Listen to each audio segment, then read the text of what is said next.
Welcome, everybody. Welcome to the School Climate Concurrent Session for the School Violence Prevention Summit. My name is Mark Zimmerman, and I'm going to be moderating this session. Thanks for joining us. We're delighted that you're here.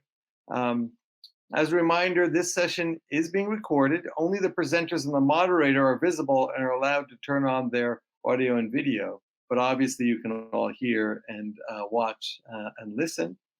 You will notice on the right-hand side that you can toggle between Q&A for the event and Q&A for the session. If you have a question for our presenters, please type them in the Q&A for the session and be sure to indicate who your question's for so that I can direct it. I might be able to figure it out, but it's better if you let us know. And then also, so we include the presenter's name. Q&A will take place after all the presentations. We encourage you to send in questions as they're ongoing, but we won't get to the Q&A until the very end. And our presenters will have about 10 minutes to present each. And just so you also know, there is another concurrent session going on. And you could jump, you can go to the session section, you could jump back and forth if you wanted to hear one person here and one person over there. But so feel free to do that. On the other hand, I think our guests, our presenters are really terrific, and fortunately I know them all, and they're really great people, so it's really great to have them both as my colleagues and my friends. I consider them both of that. So now join me in welcoming my colleagues and friends, our session presenters. I'll introduce everyone now so that there will be no interruption, and it'll just flow from one presentation to the other. First will be Beverly Kingston. She's the director of the University of Colorado Boulder Center for the Study and Prevention of Violence. She and I are co-directors or directors of CDC-funded youth violence prevention centers, and that's how I know Beverly, and we've known each other for years. Susan McMahon is number 2. She's the Vincent DePaul Professor of Clinical and Community Psychology and Associate Dean for Research and Graduate Programs for the College of Science and Health at DePaul University. Just to personalize this, Susan and I are community psychologists, and we've known each other for many years, and recently worked on a paper on school, basically on some of the topics that she'll be talking about today. And then lastly, Dr. Xingfang Xie is a research assistant professor at the University of Michigan Institute for Firearm Injury Prevention. And I have a super special relationship with her because she was both a doctoral student of mine, and we did a postdoctoral, she was a postdoctoral fellow with me, and now working with me in the Institute, and she's doing has been doing a lot of great work in the school space. So presenters, Beverly, I think you're up. I will get out of the way, and you guys do your thing, and we'll be back for the Q&A. Thank you so much. Thanks, Mark. So I'm going to talk today about our key findings and lessons learned from implementing a comprehensive approach to school safety. And I want to start by acknowledging my co-investigators, Dr. Sabrina Arredondo-Matson and Dr. Ellison Dimnicki for their contributions to this research, and our amazing project team that implemented this study. Next. This is the disclaimer from our National Institute of Justice study that supported this research. Next. So my goals for this presentation are to describe the Safe Community, Safe Schools model as an example of a comprehensive approach to school safety, and to discuss key readiness and implementation findings and lessons learned from our National Institute of Justice randomized trial of the Safe Community, Safe Schools model. Next slide. So our project partnered with 46 Colorado middle schools to evaluate the feasibility and impact of the Safe Community, Safe Schools model using a staggered entry randomized controlled trial. The Safe Community, Safe Schools model was first developed after the Columbine school shooting, and it's a comprehensive, actionable, individualized approach to school safety and violence prevention. And the model focuses on the key malleable risk and protective factors that schools can influence, like school climate. And it supports schools to build their capacity to implement evidence-based programs and to focus on strategies that are matched to their school's unique needs. And in this project, we focused on the school level of the Safe Community, Safe Schools model implementation, but the model can also be applied at the district level and in combination. So today I'm going to talk about two research questions from our study. The first question is, do schools increase their readiness to implement the Safe Community, Safe Schools model over time? And the second, was the Safe Community, Safe Schools model implemented as intended in participating schools? Next slide. So the Safe Community, Safe Schools model has three core components. The first core component is focused on engaging schools by developing a multidisciplinary school team that serves as the collective champions to implement the model. Our second core component is about gathering data, and we gather that data in partnership with the school teams. And the data we collected includes data on readiness, student and staff climate surveys, and a school safety system assessment. And the data was then used by the schools to set their priorities and to create and implement a school safety action plan, which is then our third core component. And as part of that action plan, schools selected and implemented an evidence-based program and then different strategies that were based on their school's data identified priorities and what would best fit within their school context. Next slide. So the next set of slides, I'm going to describe our readiness and implementation findings from this study. Next slide. In our project, we used the SCSS and Wandersman measure of readiness. And this measure shows 3 dimensions of readiness that can be both measured and improved upon by schools. And here we use a heuristic to help us define readiness. And the R in this equation stands for readiness. The M stands for motivation, which is that, the willingness to buy into and support an initiative. And we all know that nothing's going to get implemented if people don't want to do it. C squared stands for 2 different C's. The first C represents general capacity, which refers to the attributes of a functioning organization. It refers to things like resources and leadership. Schools could want to implement a new program. They might have the motivation, but if they don't have, the resources, they're understaffed, people don't have the time or the skills, implementation may not happen for that reason as well. And the second C stands for innovation-specific capacity. And that refers to capacities that are related to implementing the new program with quality. So in our study, when we talk about the innovation-specific capacity, we're talking about the Safe Community, Safe Schools model. Next slide. So this slide relates to the first research question. Do schools increase their readiness to implement the Safe Community, Safe Schools model over time?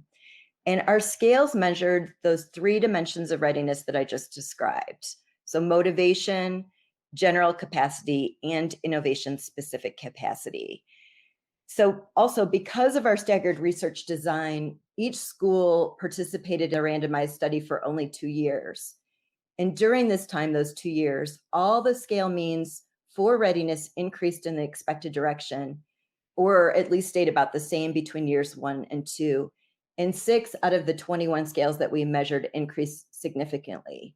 And on this slide, we show the results from the innovation-specific capacity scales. And this is where most of the significant changes were seen. And we think this makes a lot of sense because this is the area that we most directly impacted and was most directly related to implementing Safe Community, Safe Schools. And here on this slide, you can see significant increases in knowledge and skills, innovation-specific leadership, and a supportive climate for the innovation. Next slide. So now I'm going to turn to the second research question, which was the Safe Community, Safe Schools model implemented as intended in our participating schools? And here you can see the 3 core components of the model. We've got healthy school team, collecting and using data to guide programming. That was measured by 2 questions. and then implementing the Blueprint evidence-based program. We used 70% as our fidelity cutoff score, and our implementation data showed that the majority of school teams implemented the 2 core components with fidelity in year 1. So the evidence-based program was not started in year 1. And then in year 2, 1 of 3 core components were implemented with fidelity.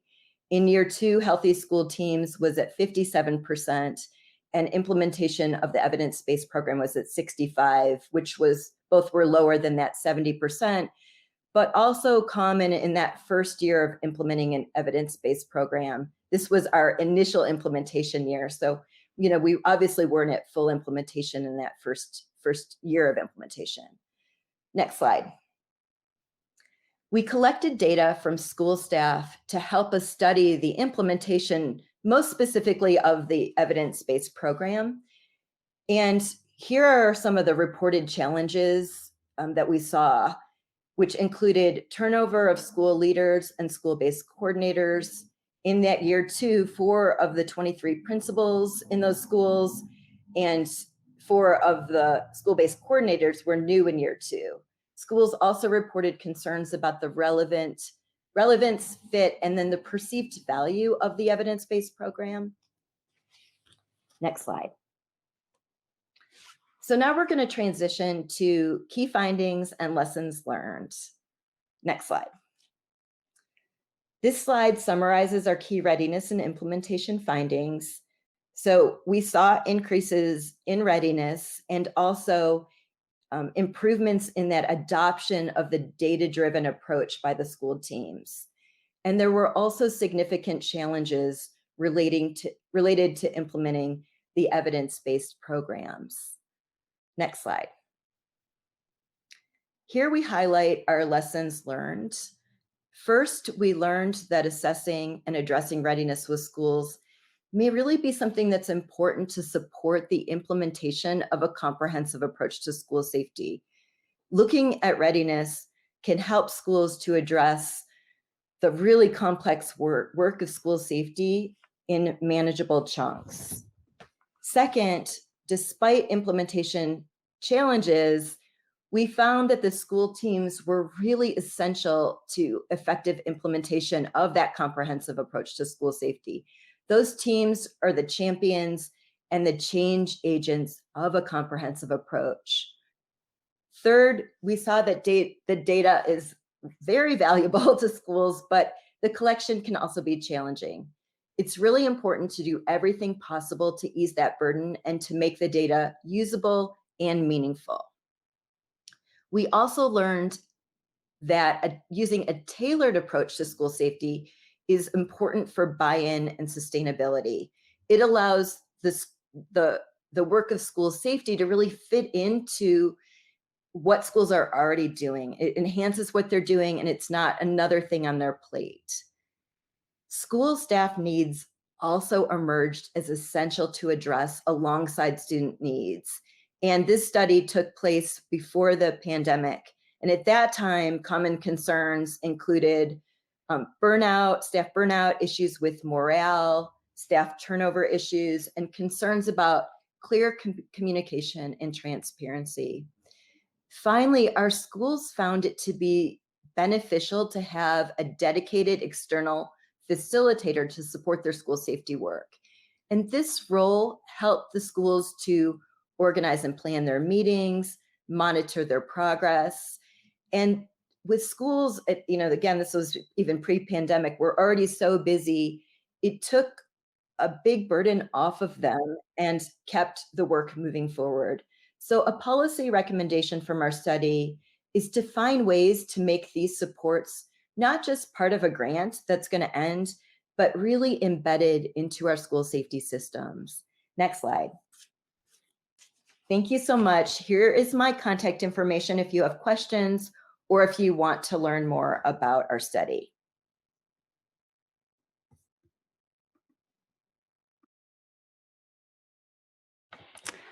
Okay, so I'm going to go ahead and jump in. I'm Dr. Susan McMahon from DePaul University in Chicago. I'm going to be focusing on violence against educators and school personnel, patterns during COVID, and implications for practice and policy. Next slide. So first, I want to acknowledge the APA Task Force on Violence Against Educators and School Personnel. That this is coming out of that work, and I have wonderful colleagues: Eric Anderman, Ron Aviaster, Dorothy Espelage, Andrew Martinez, Linda Reddy, Frank Worrell, and APA staff, Rena Savatnik, and of course, all of our graduate students and staff and teachers and staff who participated. Next slide. We also had several national partner organizations, including NEA, AFT, NASP, NASW, SWA, and MCH. Next slide. So to give you a little bit of a historical time frame, this APA task force has been going on for about the past 15 years, and I've been involved as a member and then now as a chair of a new task force. So back in 2008, there was a new task force that was focused on teacher-directed violence. We did a national survey in 2010 and collected really a lot of very useful data, and to understand what's going on with teachers in schools. Prior to that, the research had focused mostly on students. So in 2019, after we'd been learning a lot from that, we decided we really need a new picture, an updated picture. We need to build upon what we already know, and then we expanded to include more than just teachers, but all the school staff in the schools. And we also sort of built upon what we learned in terms of the questions, the recommendations, and a focus on policy. So we did a survey during COVID, wave one. We did a congressional briefing last March, a survey last spring, and then we're gearing up for a third survey this spring. Next slide. So just to give you a snapshot of the first two waves of data, so during COVID is on the left, wave one, we had nearly 15,000 people participate. We had about 62% were teachers, and then you can see the various different roles. In wave two on the right, we had a similar makeup. We had 11,755 people participate, and again, the demographics are pretty similar to what we see in the national demographics for these roles. Next slide. So here I'm presenting sort of we had two waves of data, but in our first wave, we actually asked them to think about pre-COVID. So you can see the orange is, the burnt orange is sort of like the pre-COVID, what was happening in 2019 to March of 2020. The yellow is COVID during lockdown, 2020, 2021, and then the dark color on the right is COVID a year later, sort of when schools are back. And this overall victimization slide shows, it's kind of a summary of what's going on. It includes verbal aggression and also physical violence and aggression and property violence. And then you can sort of see across roles as well. So teachers, school psychologists, and social workers, staff, and administrators. And as you can see, like if we just look at teachers for a second, 80% of teachers reported at least one occurrence of violence during that time period, pre-COVID that year. And then during COVID, it went down to 55%. And then a year later, 89%. And the dips, we believe that to be primarily because of a lot of schools being hybrid and online. And but as you can see, the pattern is not just for teachers, it is also for staff in all different roles. Next slide. So in terms of teacher verbal and threatening victimization, we can see this is just pulling out teachers because there's a large percentage of teachers. And you can see that this also includes, verbal threats and attack, bullying, cyberbullying, public humiliation, sexual harassment. And we see sort of similar patterns, but now this is looking by different offenders.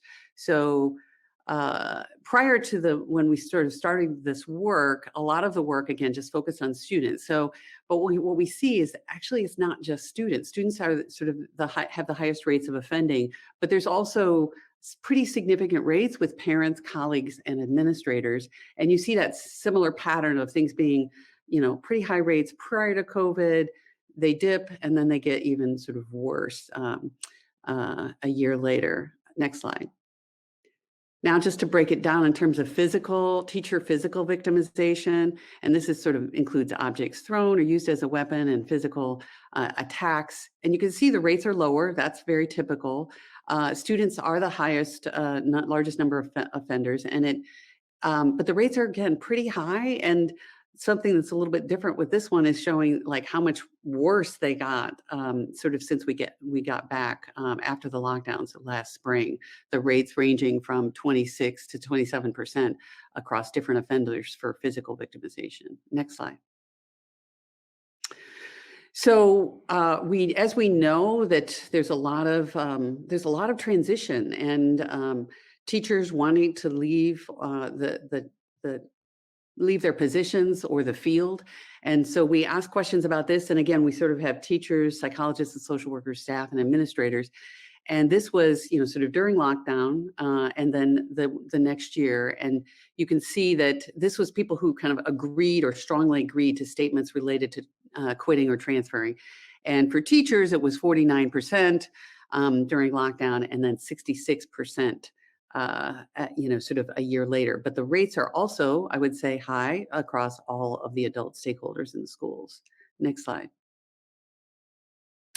We asked about a variety of different training needs, and there were 18 of them. I just put up the top 5, and I put it up across all of the different roles. So this includes teachers, psychologists, social workers, staff, and administrators.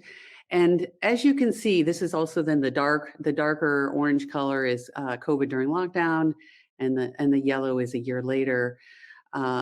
So what it's showing, and they're sort of saying, yes, we need more training in these areas. And these were the top 5: social emotional learning approaches, trauma-informed practices, restorative justice practices, working with diverse groups, and de-escalation strategies. So they were pretty high across the board, and it suggests we have a lot of work to do and there's not enough training. Next slide. So in this study, we really prioritized policy. And so we focused, we said, okay, this is what we're gonna do. And we started off working on a policy brief and writing a technical report to go along with that. We then conducted this congressional briefing last March. And this is kind of the list of speakers. We had a little bit of data, but we also had, and APA was extremely helpful with organizing this whole process, presented just a bit of data, about 10 minutes, and then we had speakers from the field who included a teacher, a bus operator, school psychologist, and superintendent social worker.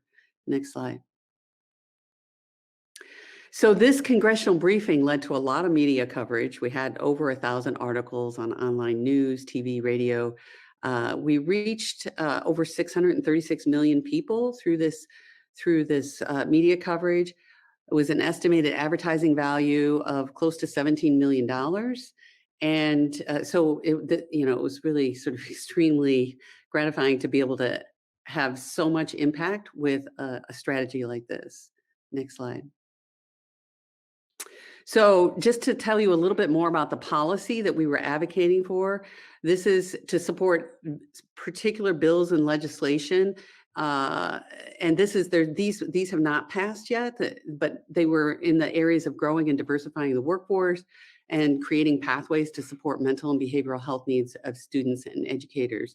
There is a new bill being proposed soon on educator mental health and well-being. And of course, there's many, many, many people working on sort of supporting and promoting this legislation. Next slide. Here's a couple of other areas, and these did pass in the last session, funding educator training programs. And there was sort of an increase in funding for both sets of these and funding school-based mental health programs. And the Bipartisan Safer Communities Act, $2.3 billion over 5 years for those 3 programs that I've listed. So we are making progress on these areas, and thanks to a whole lot of different comprehensive efforts. Next slide. So we can have research and practice solutions, and basically we want to protect and support all stakeholders, including students. The focus of this is on the adults, but the pendulum needs to swing the other way to keep, have their voices taken into account and their experiences, improving educator, staff, and leadership training, both pre-service, what are we doing in higher education, as well as in-service training, supporting their school personnel and student mental health and well-being, implementing culturally relevant whole school initiatives, conducting assessment, school violence context and effective strategies, assessing and improving school climate and organizational functioning, and developing violence prevention interventions that include all stakeholders. There's very, very few studies that have really taken into account teachers and other school staff in the interventions for violence prevention. Next slide. Key takeaways: collaborating with national partners. And my time is up. I'm going to just finish this slide and then I'll be done here. Keith, sort of really collaborating with them from the beginning. We met with all of our partners before we started the study. We got input on the survey. We worked with them a lot around the congressional briefing. APA has been tremendously supportive for policy and media and collaboration. And then prioritizing policy, really taking a different approach to analysis and presentation. The timeline can be quick and influenced by congressional activities. We focused on simple, powerful messages, engaging frontline speakers to share their stories, and we can have tremendous reach and impact. Next slide. Okay, acknowledgements of all of our partners and staff and students and people who participated. And next slide. Thank you. So thank you for listening. And I think I need to sign off and let our next speaker go. Okay, good afternoon. Should I just jump right in? All right, my name is Xinfang Xie. I'm from University of Michigan. Again, very nice to meet you all. I'm grateful here today to present some of our work at the National Center for School Safety. Today, I'm focusing on this more recent analysis around multiple safety indicators at school and how that would be associated with depressive symptoms among urban youth. Next slide, please. So just want to join many of us who live in Michigan and have family here. I want to be grateful for the land and resources that's shared by people of Potawatomi. Next slide. A little bit of the background. So as we all know, many of the school safety and climate researchers here too, this analysis is really standing on a giant's shoulder. We know a lot about school safety and climate. However, we also know that school safety is a multifaceted construct. It includes both physical, emotional, and intelligent safety, which we need to consider. Most of the research that have done so far focus on mostly single aspect or minimal number of indicators. We want to grab the opportunity that's informed by literature to look at multiple indicators at the same time. We also know that especially for students with minority backgrounds or Hispanic students living in urban settings are oftentimes underrepresented in such research. It's important to look at their perspective, especially around how that linked to mental health around these students. Take Hispanic background student, for example, there are 17% of them reported having major depressive symptoms in 2019 compared to 10% in general student population. So it's important to have their insight. Now, we want to take a person-centered approach in our analysis. As compared to a variable approach, we assume each individual student may have their own experience across these multiple indicators, and how can we potentially identify patterns within these experience and then categorize students. So in other words, if there are a group of students suffering from multiple indicators based on their experience, then that's a focus of our intervention area. So that's the purpose of this study. Next slide. So as I mentioned, we're standing on giant's shoulder. We know there are indicators that may be relevant and important for our students. So these are the ones that we identified to be included in our analysis. That include exposure to violence, and that includes this middle bucket you're seeing here. It's basically representing students' attitude toward taking action when they're seeing violence and how they perceive adults around them in school, the subjective norms. How do they think the adults would help and support them to take action for to prevent violence. And then the third bucket you're seeing here, many of us are familiar with, is more the climate and safety they perceive at the school, how connected they feel at school and trusted they feel at school by their teachers and their friends. Next slide, please. So a little bit about the sample. We're really fortunate to be able to leverage this study that I myself led with Dr. Justin Hansi, the Binational Institute of Justice. The original purpose of the study is to a randomized control trial to test the Say Something anonymous reporting system in preventing school violence. We did not find, and we do not think there is intervention effect on the depressive symptom, especially in the first 2 waves. So that allow us to take this really valuable data to look into what we are hoping to examine here.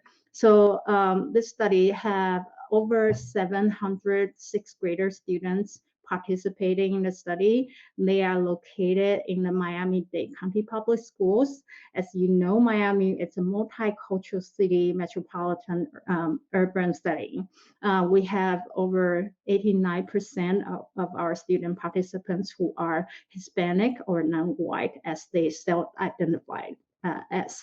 And then we have this baseline and 4-month follow-up. In the baseline, we include those safety indicators that, as I mentioned in the previous slide. And as the outcome, we look at the depressive symptoms in the 4-month follow-up. Next slide. Thank you. Now, this is the first step. We conduct this latent profile analysis, basically the person-centered approach that, like I mentioned, can we categorize students based on their experience? And what we found is that we could basically have 3 groups of students with their experience. The top blue line you're seeing here is the largest group. They are basically having a great experience at school. They have low exposure to violence, as you see on the x-axis, and they have pretty positive experience in terms of the school safety. They perceive the connectedness they have with the school. Now, the middle line, the gray line, is about 1/3 of our students. They are mediocre. They have mediocre experience, so they have slightly lower exposure to violence. But then the climate is just okay. Let's put it that way. Now, there's a smaller group. 6% of our students do report high exposure to violence, do report really less trust, and they do not believe, compared to the other 2 groups, that the adults will reach out to help them and when they have violence or take action for violence if they see it. So those are the 3 groups based on the experience we're seeing. And if you, next slide, please. And if you take this and then look at their depressive symptoms, our hypothesis is that we might see differences based on their experience, their group membership. Next slide, please. So now this is a figure presenting their depressive symptom in the past 2 weeks that as I reported. Let me make a correction here. So the score is 1 to 5 for the depressive symptom, and 1 represents never, and 5 represents very often that they experience any of the 5 symptoms that is listed, like feeling loneliness, feeling worthlessness, feeling hopelessness. They don't see meaning in the future. So those are the things that we measure. And as you can see, the blue group, the good experience group, almost never experienced depressive symptoms in the past 2 weeks. And compared to that, the other 2 groups we're seeing here, both have significantly higher frequency in terms of experience depressive symptoms. So my takeaway from this is that school climate is important, that's for one, and safety in multiple perspective is very important for students' well-being, but also just being mediocre is not good enough for students' well-being. We really have to work hard on building the connectedness, building a relationship and trust and safety for students. So as you can see, that gray, a third of the students, they still experience a significant amount of depressive symptoms compared to the other two. So that's a takeaway. Next slide, please. There are, of course, limitations that we should acknowledge for this. For one, we really love to see more and more research looking at students with minority background, Hispanic students, students of color, and with other minoritized social identities. With this sample, we do not have enough sample size in the smaller categories allow us to look at the group differences around different race or ethnicity group, and hopefully in the future we will. And then we were not able to include the baseline depressive symptom scores in the primary analysis that I just present. However, we did conduct a sensitivity analysis in where we extract the group membership and conduct MNCOVA separately, and then have the baseline depressive symptom as the control variable, and we found similar results. So it's consistent. Now, the self-reported data for depressive symptoms simply tell us if we might underestimate, most likely underestimate the student's actual mental distress or mental status. And that still shows this difference we're seeing here. So I think that still is insightful for us. So next slide. Thank you all. Okay, presenters, please return to the group. Unfortunately, we only have basically 2 or 3 minutes to kind of go through some questions, and then there were some in the audience. Very quickly, Xingfang, if you could just, some people were curious about your measure of perceived safety threat. My recollection is that it is basically, they are close-ended items using a Likert scale, Yeah. agree and disagree. Can you say a little bit about anything else about them in 30 seconds? So the perceived safety scores, there's exactly like Mark said, disagree, strongly disagree to strongly agree in terms of how safe we feel in a school environment from different perspectives. So I can't recall from my head, but there's 5 or 6 items that we have in there. And if you're interested in what those specifically are, I don't know if Xingfang, if you can type into the Q&A, but you could type in your email address and ask her directly, or reach back out to us, and we'll make sure that you get that information. Happy to share. You know, Susan, again, real quick, but I was curious. So on the one hand, I was curious about the how similar it really was before and after COVID, that really didn't change. But one participant basically asked about restorative justice was the only one that seemed to go down. Mm-hmm. Any thoughts about why that may have occurred? So I do want to clarify that these, so it might sound longitudinal, but it's not. So these were sort of separate cross-sectional samples. So there are a few people who are overlapped, but it's very small. So, so, you know, part of it might be we're asking different groups of people what their experience is.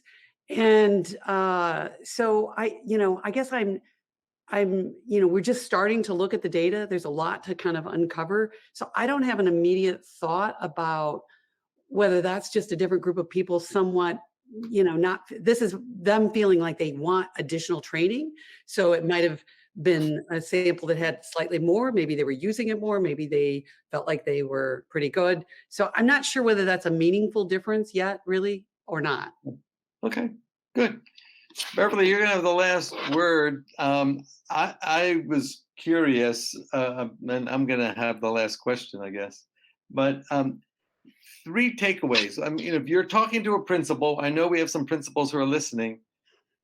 What would be 3 barriers you think they should pay attention to if they wanted, let's say 2, because you only have only 2. If the top 2 barriers, and then also offer a solution for what so what you anticipate and what might be a solution for them.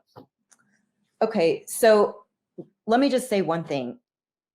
In terms of some of, this is not anything new, but if a principal's on, the leadership of the school matters so much in involvement in the team. So be involved, support it, show that you support it. That really, really matters.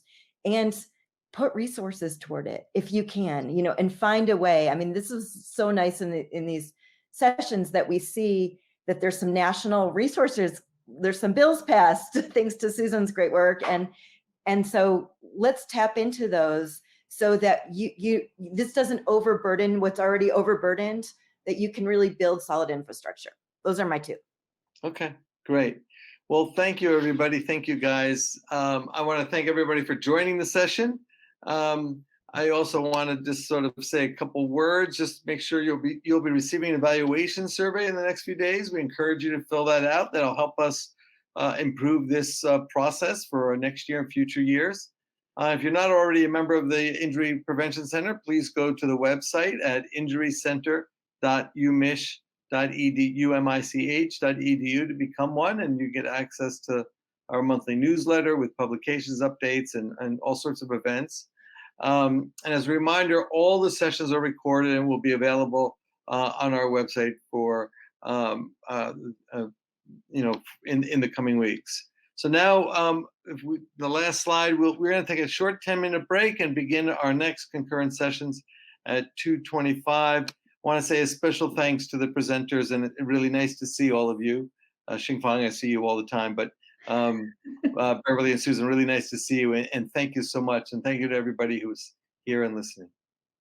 Bye. Thank you, Thanks Mark. all. Bye-bye.